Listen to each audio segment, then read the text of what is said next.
आइए आइए आइए मुख्यमंत्री जी। हम जानते हैं आपका वक्त कितना कीमती है, इसलिए आपका वक्त बर्बाद न करते हुए हमने मंत्रियों की पूरी लिस्ट पहले से तैयार कर ली है। अच्छा, तो लिस्ट आपने पहले ही से तैयार कर रखी है? हाँ, वो क्या है कि जरा जरूरी था।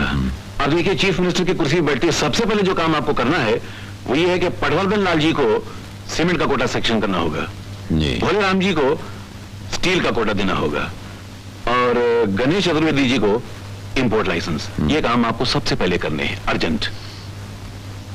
जी सीताराम जी, जरा वो कैबिनेट की लिस्ट दीजिए।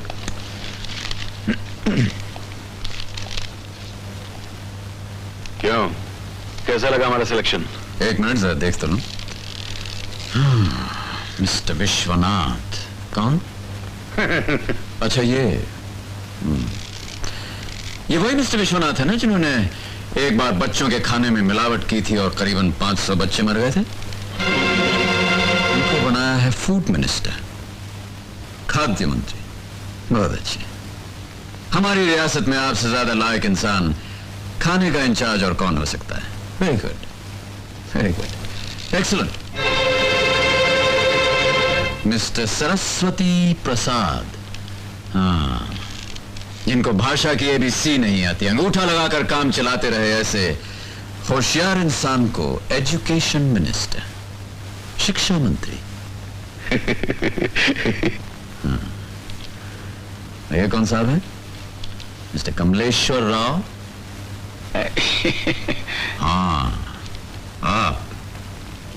आप जिन्होंने सारी जिंदगी नकली नोट छापने का धंधा किया है, असली नोटों को तो कभी देखा ही नहीं। आप जैसे फरिश्ते को फाइनेंस मिनिस्ट्री का पोर्टफोलियो दिया गया है। सुभान अल्लाह, सुभान अल्लाह। और विक्टर जयराज, जिनके पास अनिल राज जैसा गुंडा था और जो खुद न जाने कितने कत्लेआम, कितने खून करवा चुके हैं, ऐसे जमाने के हमदर्द को लॉ मिनिस्टर बनाया गया है, यानी कानून मंत्री की कुर्सी से नवाजा गया। वाह जनाब बी पति साहब, सारी जिंदगी जो ब्लैक मार्केटिंग करते रहे, गैर कानूनी शराब बनाते रहे, गुंडागर्दी जिनका पेशा रहा है, ऐसे भगवान के अवतार को एक्साइज मिनिस्टर बनाया गया है।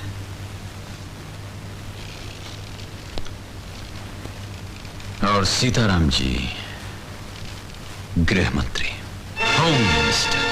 अपने मुबारक हाथों से जिसने अपने दामाद का घर बर्बाद करके रख दिया, अपनी बेटी का संसार उजाड़ दिया, वो होम मिनिस्टर। और क्यों नहीं, घर उजाड़ने की जिसे पूरी मालूमात हो, उससे अच्छा गृह मंत्री कौन हो सकता है? और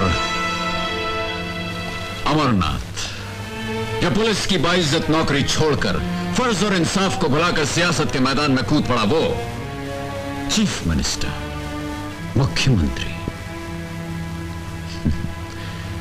खुद के घर को तो सुखी रख नहीं सका, राष्ट्र को सुखी बनाने निकला है। वाह शंकर नारायण जी, बहुत अच्छे। आपके दिमाग की तो वाकई दाद देनी चाहिए। ऐसे महापुरुषों की सरपरस्ती में यह देश बहुत जल्द उन्नति करेगा। अमरनाथ, क्या है कि इन लोगों ने हमारे गरीबों की पार्टी के लिए लाखों रुपए चंदा दिया है। अब इलेक्शन जीतने के बाद हम अगर इनको मौका नहीं देंगे तो हमारी नाक कट जाएगी, हम इनकी नजरों में गिर जाएंगे। हाँ, आप बिल्कुल ठीक कह रहे हैं शंकर नारायण जी, हमें बिल्कुल नहीं गिरना चाहिए। देश भले गिर जाए, राष्ट्र की गर्दन कट जाए, लेकिन हमारी नाक नहीं कटनी चाहिए। और मैं तो ऐसा समझता हूं कि कुर्सी पर बैठने के बाद ये लोग जितनी जल्दी अपना लगाया हुआ माल सूद समेत वसूल कर लेंगे, उतनी ही जल्दी इस देश से गरीबी हट जाएगी, फकीरी बढ़ जाएगी।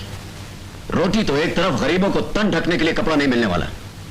अमरनाथ बाबू, तुम हम लोग को तारीफ करता है या गाली देता है? कान खोलकर सुन लो, अगर गाली देता है तो अपन तुम्हारा चलन कर डालेगा। मुख्यमंत्री है तो क्या हुआ? नहीं मिस्टर भूपति, मैं आप सब लोगों को ये सब करने का मौका नहीं दूंगा, बल्कि मैं आपको और आपके तमाम साथियों को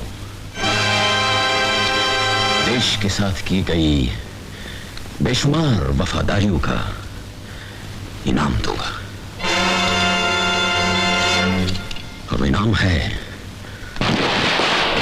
ये।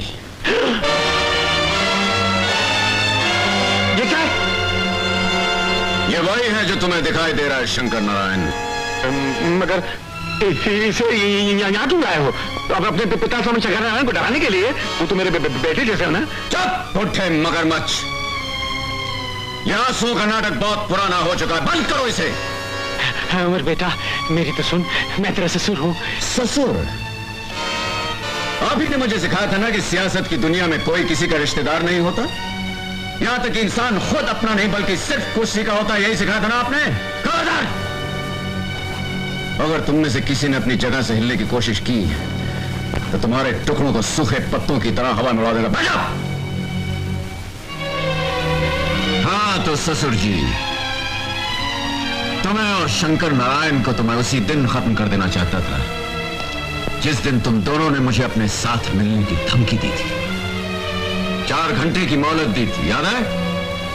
वो 4 घंटे मेरी जिंदगी में 4 सदियों की तरह गुजरे। हाँ शंकर नारायण, मैं तो उसी दिन तुम दोनों को खत्म कर देना चाहता था, लेकिन फिर मैंने सोचा कि सिर्फ तुम दोनों को मार के इस धरती से जुर्म और पाप खत्म नहीं होगा। अगर खत्म करना ही है तो पाप के उस पूरे पेड़ को जड़ समेत इस जमीन से उखाड़ कर फेंकना होगा। और आज वो जुर्म का पेड़ जड़, टहनियों और पत्तों समेत मेरे सामने मौजूद है। अरे इस पेड़ की होली मैं आज जला के रहूंगा। नहीं अमर नहीं, प्लीज। अरे अमर भाई, अरे भाई अपने को मंत्री नहीं बनेगा भाई। अरे अपने को कुछ नहीं बनने का, अपने को कुछ नहीं चाहिए भाई। मुझे कुछ नहीं चाहिए भैया। हाँ मुझे भी नहीं चाहिए। नहीं किसी को कुछ नहीं चाहिए, तुम जो चाहे वो कर सकते हो, हम सब तुम्हारे साथ हैं। सब सब